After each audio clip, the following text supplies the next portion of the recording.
Firman-Mu pelita bagi kakiku, terang bagi jalanku.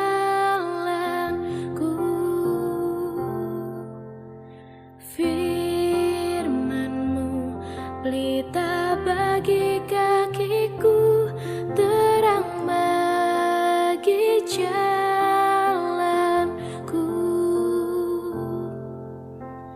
Waktu ku bimbang dan hilang jalanku, tetaplah Kau di sisiku, dan takkan ku takut asal Kau di dekat. Tetapi kepada kamu yang mendengarkan aku berkata, kasihanilah musuhmu, berbuatlah baik kepada orang yang membenci kamu. Mintalah berkat bagi orang yang mengutuk kamu, berdoalah bagi orang yang mencaci kamu. Barang siapa menampar pipi yang satu, berikanlah juga kepadanya pipimu yang lain. Dan barang siapa yang mengambil jubahmu, biarkan juga ia mengambil bajumu. Berilah kepada setiap orang yang meminta kepadamu, dan janganlah meminta kembali kepada orang yang mengambil kepunyaanmu. Dan sebagaimana kamu kehendaki supaya orang berbuat kepadamu, perbuatlah juga demikian kepada mereka. Dan jikalau kamu mengasihi orang yang mengasihi kamu, apakah jasamu? Karena orang-orang berdosa pun mengasihi juga orang-orang yang mengasihi mereka. Sebab jikalau kamu berbuat baik kepada orang yang berbuat baik kepada kamu, apakah jasamu? Orang-orang berdosa pun berbuat demikian. Dan jikalau kamu meminjamkan sesuatu kepada orang, karena kamu berharap akan menerima sesuatu daripadanya, apakah jasamu? Orang-orang berdosa pun meminjamkan kepada orang-orang berdosa, supaya mereka menerima kembali sama banyak. Tetapi kamu, kasihanilah musuhmu, dan berbuatlah baik kepada mereka, dan pinjamkanlah dengan tidak mengharapkan balasan, maka upahmu akan besar, dan kamu akan menjadi anak-anak Allah yang Maha Tinggi, sebab Ia baik terhadap orang-orang yang tidak tahu berterima kasih, dan terhadap orang-orang jahat. Hendaklah kamu murah hati, sama seperti Bapamu adalah murah hati. Janganlah kamu menghakimi, maka kamu pun tidak akan dihakimi. Dan janganlah kamu menghukum, maka kamu pun tidak akan dihukum. Ampunilah dan kamu akan diampuni. Berilah dan kamu akan diberi. Suatu takaran yang baik, yang didapatkan, yang digoncang dan yang tumpah keluar, akan dicurahkan ke dalam ribaanmu. Sebab ukuran yang kamu pakai untuk mengukur akan diukurkan kepadamu. Ya, mari saya coba mau mengikuti kalian punya penemuan atau pertanyaan. Nanti kalau ada pertanyaan-pertanyaan yang saya rasa, ini yang harus diikuti. Harus kemudian didalami.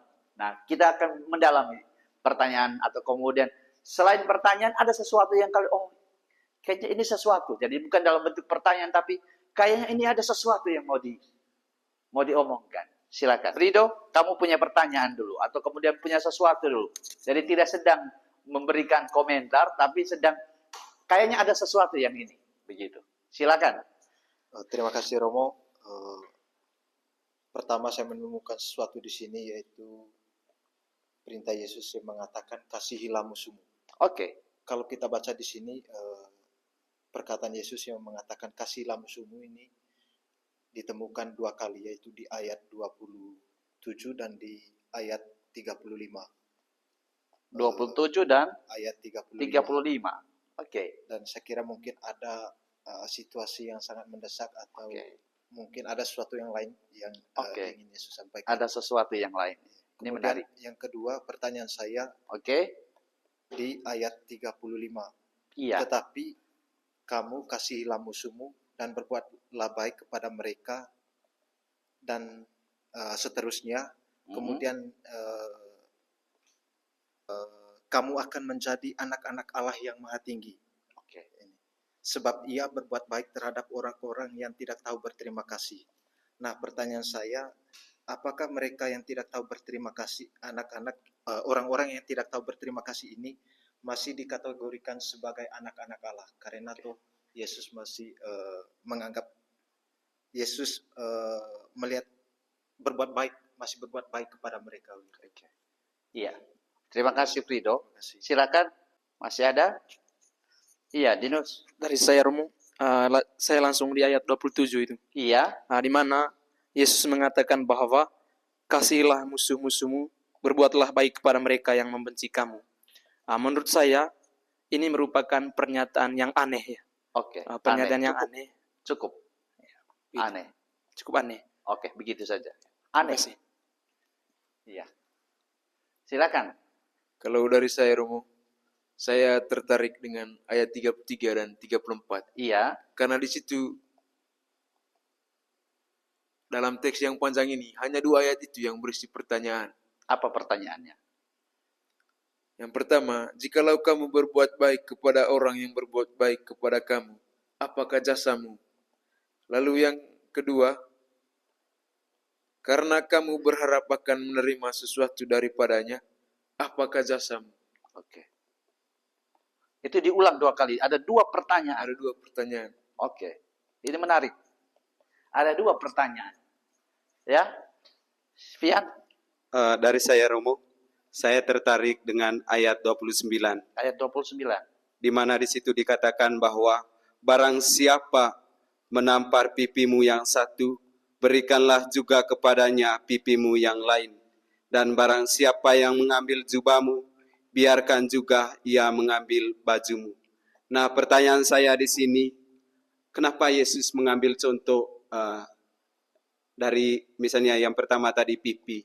Itu apa yang dimaksud oleh Yesus di sini? Dan yang kedua mengenai jubah dan bajumu. Itu. Oke. Saya pikir kita cukup di beberapa temuan ini. Ini namanya temuan. Ya. Kita mulai dari pertanyaannya Dinus. Ini aneh. Ya. Ini aneh. Dinus menyoroti adalah kasihilah apa? Musuhmu. Pertanyaannya ini ya aneh. Di mana kalian menemukan keanehan? Ya. Di mana kalian menemukan atau kalian mengganti dengan kata apa yang tepat? Kasihilah musuhmu. Ini ada apa ini?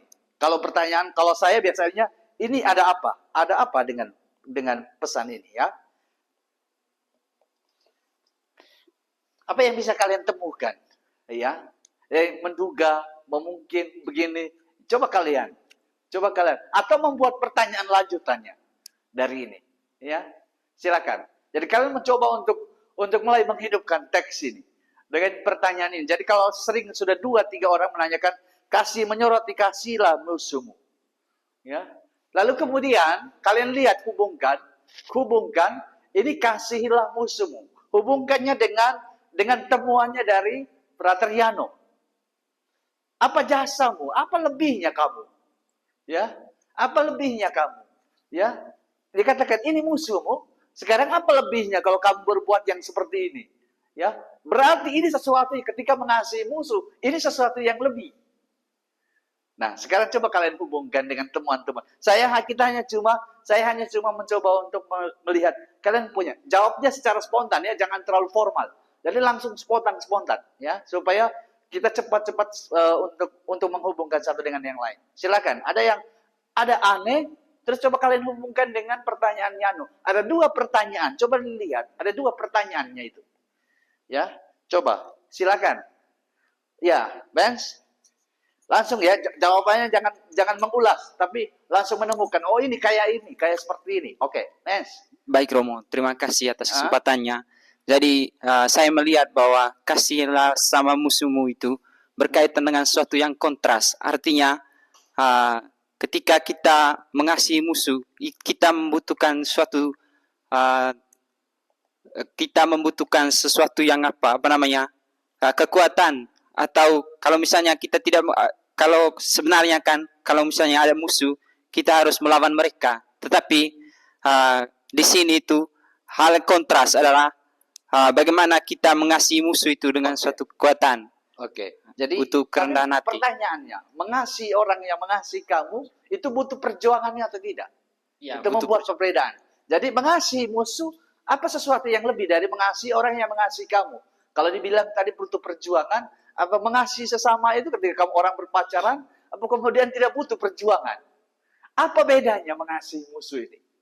Ya, coba. Terus saya mengikuti kalian mengomentari, terus saya membuat lebih tajam.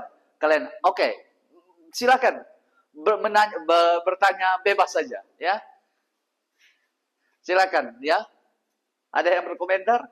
Ya, jadi jawab spontan ya, terus begitu supaya, ya. Kenapa mengasihi musuh itu lebih? Karena seperti yang Romo katakan tadi, kalau kita mengasihi orang yang sudah dekat dengan kita itu, berarti itu kita tidak perlu membutuhkan perjuangan yang ekstra begitu. Beda kalau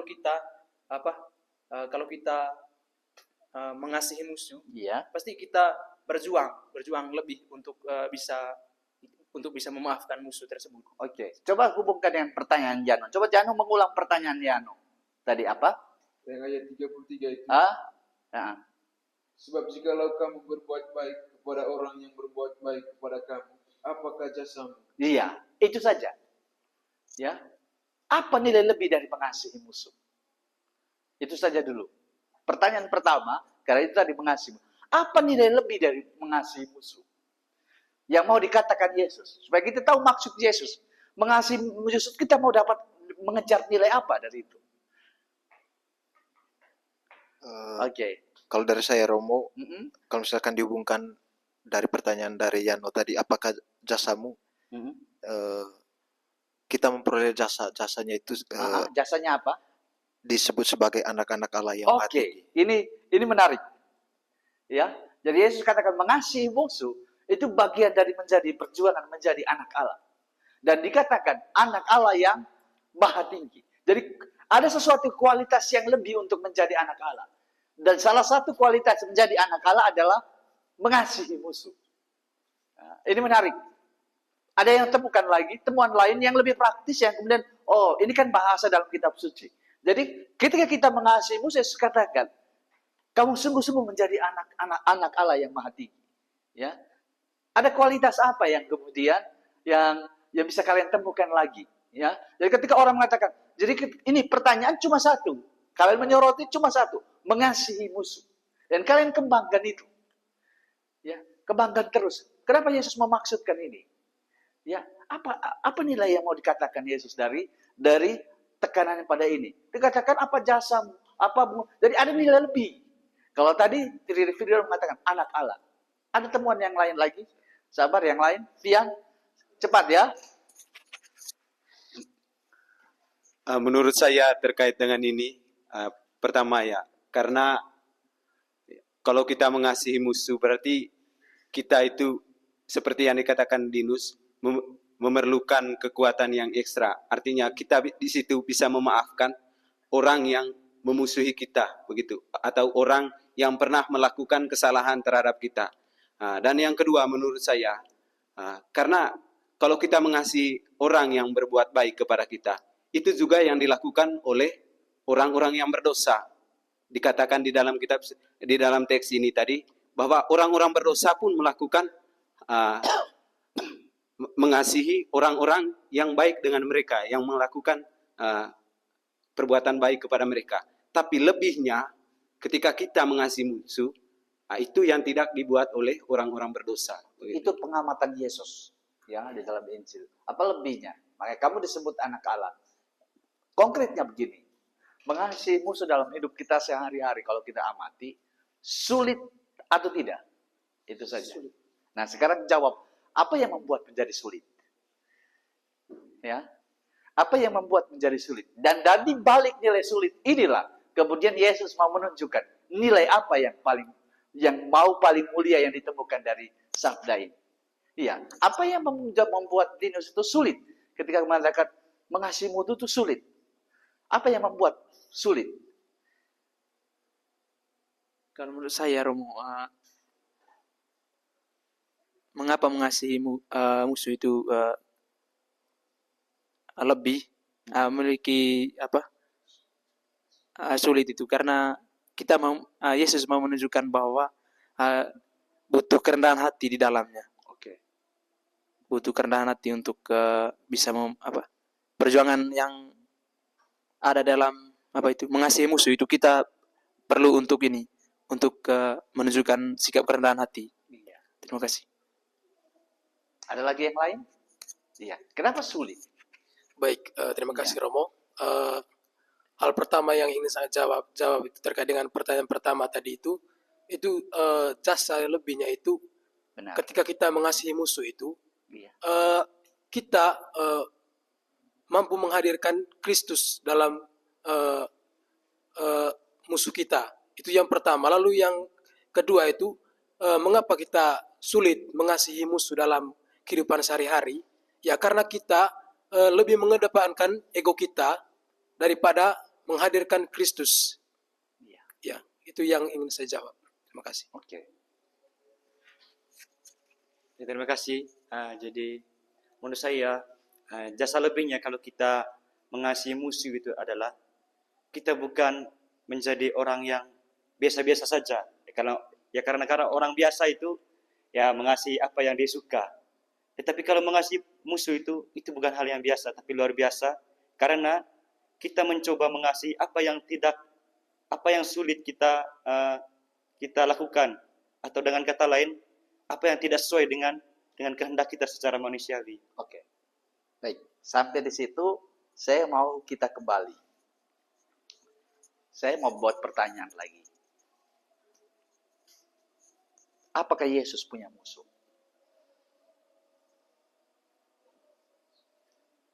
Pertanyaannya, apakah Yesus punya musuh?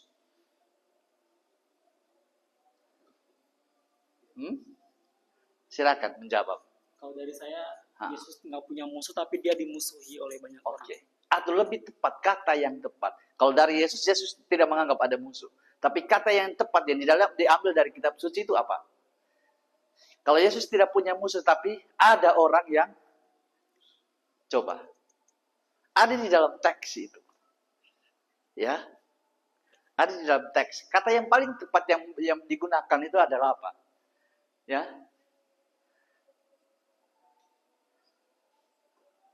Bisa ditemukan? Sebenarnya sinonim dari kata musuh.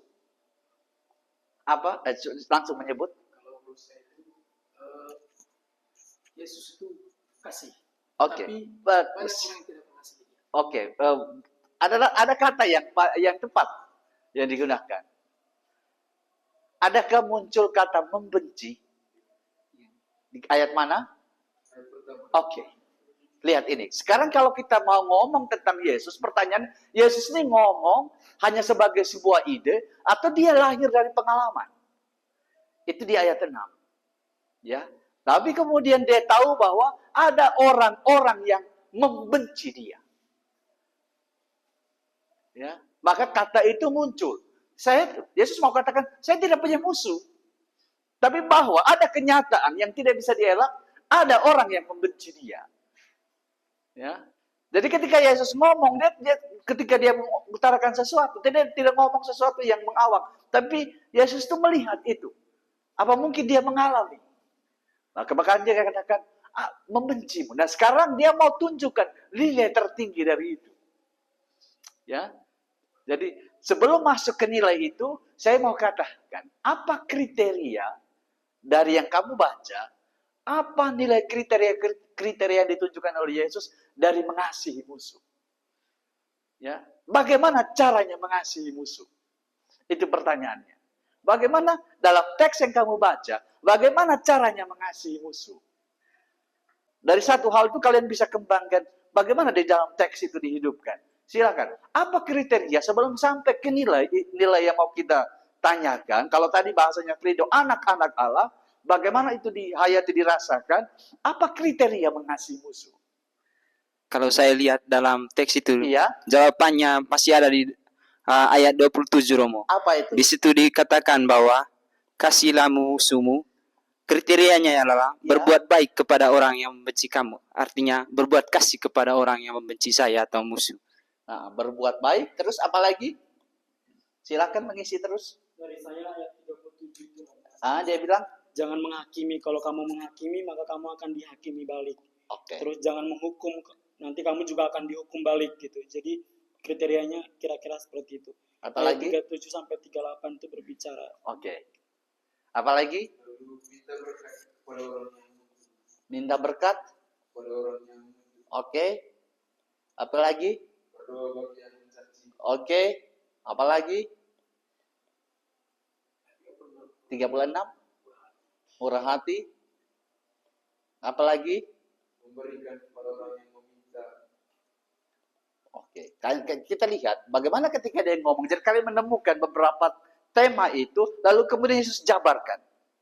Kasihilah musuhmu. Tapi Yesus katakan, bagaimana mengasihi? Tapi kasihilah musuhmu. Lalu kemudian dia katakan, apa kriterianya ciri orang yang mengasihi musuh? Dia sajikan dengan sangat runut. Ya, dengan sangat runut. Nah, mau saya katakan ini. Kalian coba melihat kata berbuat baik itu seperti apa dalam kualitas. Ya. Kalau tadi kata-kata yang paling sering muncul kalau kalian lihat, itu kata berbuat baik, berikan, berikan, berikan, berikan. Bahkan berikan yang paling sadis itu apa dikatakan? Ya, tadi Fian sudah ngomong. Di dalam kutipannya Fian, yang Fian pertanyakan, temukan tadi apa? Berikan jubahmu. Yang pertama sebelumnya, Barang siapa menampar pipimu, nah, berikan pipi kanan. Ini menarik, ya. Ini namanya kriteria berbuat baik. Ya. Jadi ketika beri pipi kananmu, ditempel yang pipi kananmu, berikan pipi kirimu. Ya. Ini caranya berbuat baik. Saya hanya cuma mau menyoroti beberapa hal yang menjadi inti dari mengasihi. Pertama itu adalah berbuat baik. Ya, seperti apa berbuat baik itu? Sampai orang sebaik-baiknya itu, lihat, bayangkan dalam hidup sehari-hari itu ada orang yang sangat baik, diinjak, dimaki, di apapun, tidak pernah membalasnya. Itu orang baik. Jadi kriteria menjadi orang baik itu. Ya, tidak pernah membalasnya. Saking baiknya itu meskipun diinjak, difitnah, diam saja. Contohnya di tahu di mana, kalian bisa temukan sendiri. Ya, tapi yang mau saya katakan, bagaimana berbuat baik? Sekarang kita lihat. Berbuat baik itu memberi. Bahkan memberi pipi kiri. Apakah Yesus membuat itu? Jadi ketika ngomong tentang itu, sebenarnya Yesus sedang mau menunjukkan, saya sedang membuat ini, melakukan ini, akan melakukan ini. Bagaimana Yesus berbuat baik terhadap musuhnya?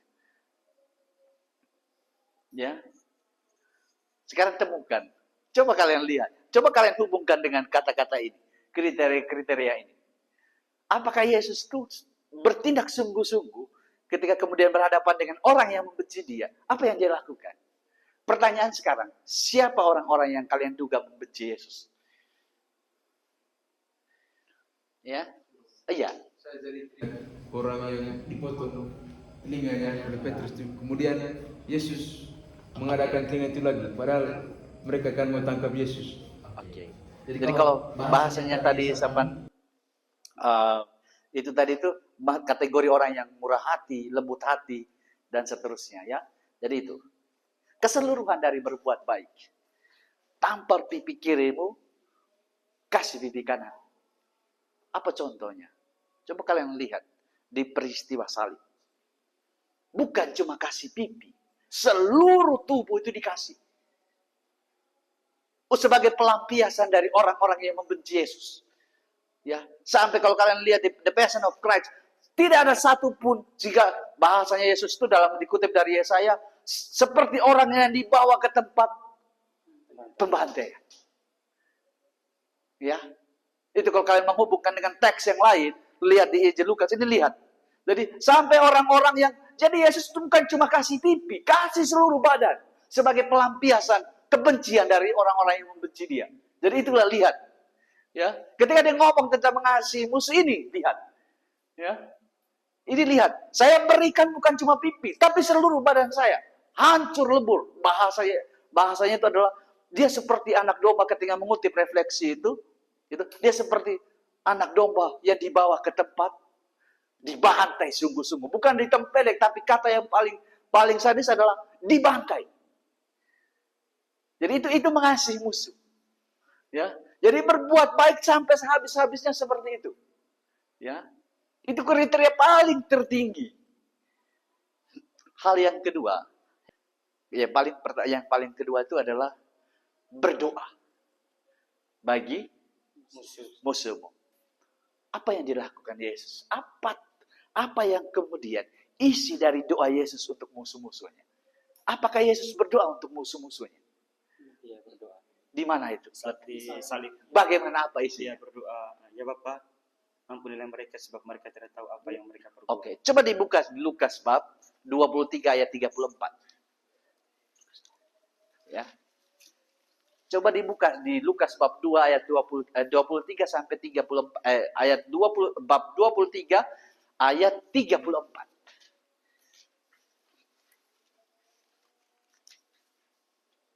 Bagaimana? Coba dibaca, Vance. Yesus berkata, "Ya Bapa, ampunilah mereka, sebab mereka tidak tahu apa yang mereka perbuat, dan mereka membuang undi untuk membagi pakaian." Oke, jadi kalian lihat. Nilai tertinggi dari mengasihi itu berdoa. Dan isi dari doa itu, paling pertama, sebelum kita mengampuni dia secara langsung, doa pengampunan. Dan itu Yesus praktekkan sendiri. Jadi lihat, ketika semua dia sudah dibawa ke tempat pembantaian dan seterusnya, itu pun tidak cukup.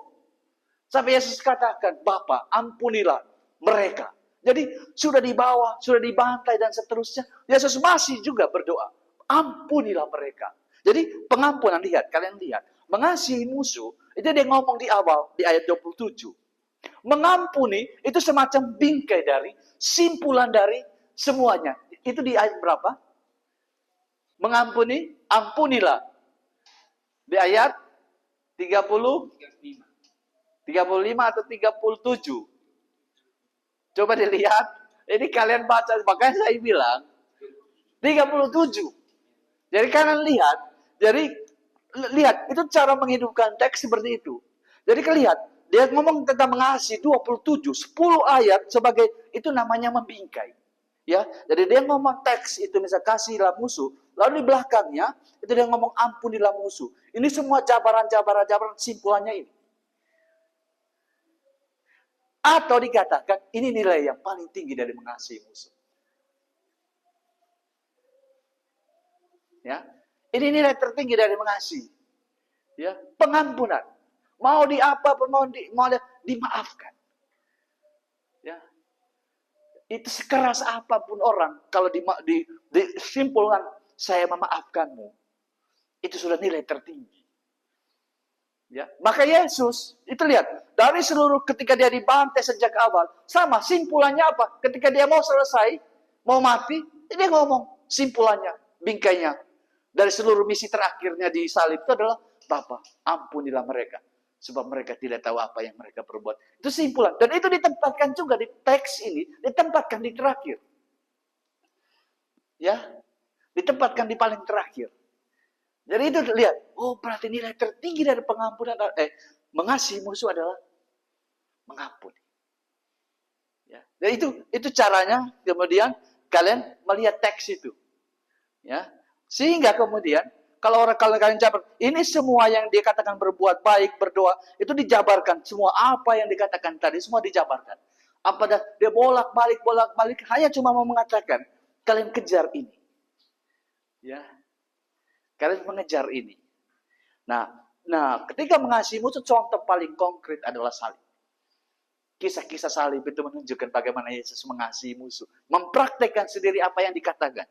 Jadi Yesus tidak cuma ngomong, tapi dia katakan, ini nilai tertinggi. Ya.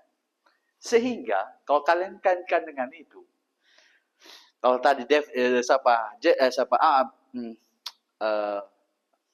lagi lupa namanya? Frido, itu kalian coba menyimpulkan dengan kata-katamu sendiri. Kalau kalian mengasihi musuh, nilai apa yang kalian dapat dari itu? Ya. Nilai lebih apa yang kalian dapat dari itu? Ayo. Dari saya kayaknya, Iya. mungkin di ayat 36 itu kata-kata Yesus. Murah hati seperti Bapa. Jadi ketika kita bisa mengampuni, kita bisa memiliki sifat seperti Allah gitu, yang murah hati. Iya, kalian lihat misalnya ya. Kalian melihat misalnya orang-orang kaya yang misalnya yang sudah bertobat. Apa yang mereka lakukan? Apa kata-kata yang diulang-ulang dalam kata-kata dalam Injil hari ini? Apa? Ketika mereka bertobat dan seterusnya, apa yang mereka buat? Memberi. Atau bahasanya apa itu? Yang tadi apa? Berbuat baik. Berbuat baik. Ya. Dan itu nilai tertinggi. Jadi nilai terus menghasilkan nilai-nilai yang lain. Jadi ketika kemudian ini dapat nilai yang ini, nilai-nilai yang lain itu dengan sendirinya itu terus didapat. Karena seolah-olah itu dengan mudah memetik buah-buah yang lain. Ya. Ketika kamu sudah sampai di atas pohon dan capai nilai yang itu, kamu sudah bisa petik ini semua. Nilai apapun kamu petik, makanya dijabarkan secara terperinci. Ini nilai ini menghakimi ini. Dari semua kamu petik. Itu nilai semuanya. Sehingga semua kesempurnaan nilai itu kamu dapat. Makanya simpulannya terakhir adalah kamu apa? Menjadi itu. Ketika menjadi anak Allah di dunia ini, kamu dapat semua keutamaan-keutamaan itu. Ya, semua. Ketika kalau mengasihi musuh itu nilai yang paling tinggi. Maka katakan apa jasa lebihmu? Ketika kamu jasa lebih ini, ketika kamu dapat ini, yang ini semua kamu dapat. Ya, semua yang lain kamu dapat. Itu caranya melihat teks. Ya. Kalian lihat, itu cuma hanya kita itu hanya cuma, makanya teks itu dibaca di ayat mana. Ini kamu kaitkan, kok kenapa seperti ini? Oh, ini ada kaitan dengan ini apa tidak? Ini kaitkan dengan ini. Kamu akan menemukan itu. Ya. Itu caranya menghidup. Ini bagian yang saya katakan. Saya sementara ini pengantar, kalau mengkhotbah ini pengantar, ini isi, ini penutup. Kita sementara saya hanya sampai menguji kalian tuh untuk pada tahap ini. Ya. Nanti kalian kemudian akan mulai dengan ini, tapi ini belum. Tapi saya hanya mau coba supaya kalian coba hidupkan teks itu. Ya. Jadi saya pikir kalian sudah dapat nilainya. Ya. Sudah dapat dari bagaimana menghidupkan teks itu. Ada pertanyaan? Ya. Ada pertanyaan yang lain? Iya. Tadi sempat menyinggung berbuat baik dan orang baik. Oke. Apakah ada perbedaan mengenai orang baik dan berbuat baik? Apa kemudian dikata kalimat ini kita dapat orang baik juga atau tidak? Atau cuma kata berbuat baik? Cuma kata berbuat baik ya, bukan orang baik. Tapi dalam prakteknya yang saya katakan tadi, kalau orang yang terus tidak dicaci maki di apapun, selalu dalam bahasa kita dia orang baik. Ya. Jadi, orang yang selalu diolok begini, ini dia tertawa saja, dihina begini dia juga senyum saja. Orang yang terlalu baik. Sampai kita juga gemas begitu ya. Kamu tidak melawan. Tapi itu, maka saya kata yang biasa kita katakan, dia orang baik. Ya. Jadi itu. Nah, berbuat baik itu beda. Berbuat baik artinya dia melakukan sesuatu untuk orang lain. Sedangkan orang baik dalam bahasa kosakata kita, dia apa saja serangan dari dia diam saja. Ya, juga dia berbuat. Tapi bahasa yang sehari-hari orang baik itu biasa diidentikan begitu. Tapi di dalam konteks Injil hari ini, itu adalah berbuat baik. Ya, jadi itu. Masih ada? Saya. Iya. Baik. Yusli. Dari saya merujuk kepada salah satu kata yang sering muncul, bahkan dalam setiap ayat itu bisa muncul 2-3 kali, yaitu kata kamu. Kamu. Saya Oke. Iya. Ketika ngomong kata kamu, itu saya itu tadi. Ini sangat teknis ya. Saya tidak mendekati, makanya saya bilang saya tidak membacanya komentar atau sumber-sumber ini karena mencoba untuk menggalinya dari kalian. Tapi kata kamu biasanya menjadi kas Lukas. Ya. Ya, menjadi kas Lukas untuk mengatakan pendengarnya. Ya. Saya belum lihat di dalam arti kata kamu tuh pasti selalu dalam berbentuk jamak. Ya. Berbentuk jamak dan sifatnya itu tadi. Dia berkomunikasi langsung dengan pendengarnya. Hanya saya itu tadi. Sebenarnya di sini tidak punya, kalau saya bawa laptop saya langsung cek di aslinya ya. Bahasa aslinya. Hanya kemudian karena saya cuma bawa ini dan ini terbatas. Jadi itu ya. Menarik bahwa ini kamu ya. Bahwa kita semua pendengarnya. Biasanya pendengarnya kita tahu bahwa Lukas itu tujuannya orang-orang yang pendengarnya itu adalah orang-orang yang bukan Yahudi. Tujuan penulisan Lukas adalah orang-orang Yahudi. Maka pesannya sangat universal. Ketika mengatakan mengasihi musuh, dia tidak cuma mengajarkan tentang kepada orang Yahudi, tapi dia mengajarkan kepada kita semua. Jadi pendengarnya kamu ini semua kita yang bukan orang-orang Yahudi. Karena Lukas itu ditulis bukunya Injilnya untuk orang-orang yang bukan Yahudi. Sedangkan Matius untuk orang-orang Yahudi. Itu pendengar. Jadi kalau dikatakan tadi Yusli, apa kamu? Kamu adalah pendengar kita semua yang dalam tanda kutip bukan orang-orang Yahudi. Masih ada? Ya. Oke. Masih? Ini masih lanjutan dari pertanyaan pertama tadi.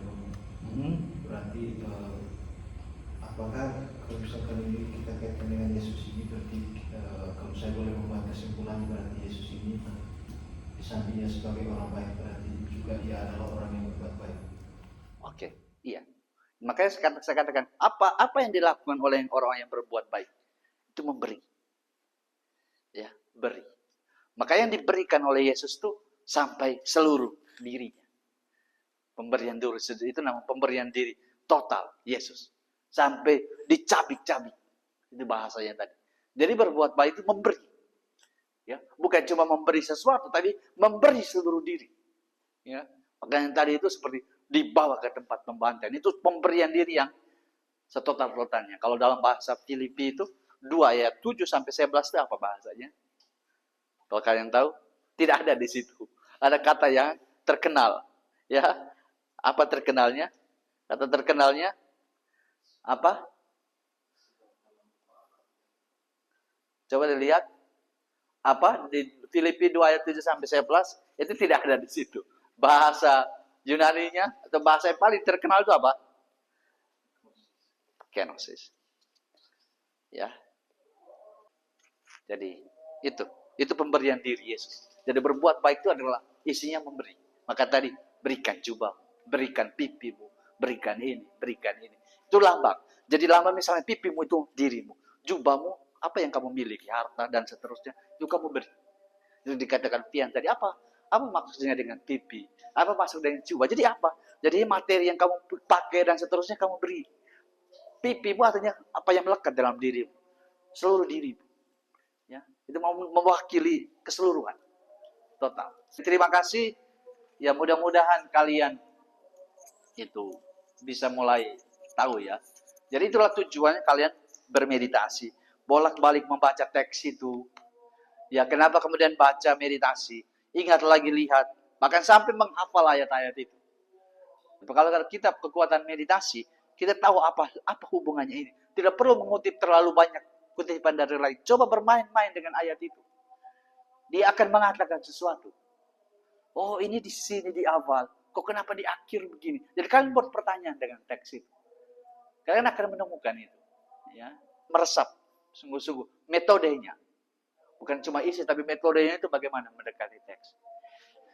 Itu saja. Mari kita tutup dengan doa. Marilah berdoa dalam nama Bapa dan Putra dan Roh Kudus. Amin.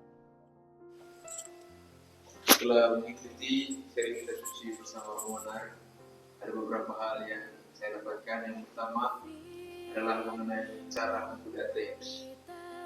Membuat teks itu dimulai dari pertanyaan-pertanyaan, dan dari pertanyaan-pertanyaan itu muncul yang namanya refleksi teologis, dan refleksi teologis itulah yang membantu saya untuk menimba nilai-nilai penting dan juga biblis tentunya yang berguna bagi perjalanan panggilan.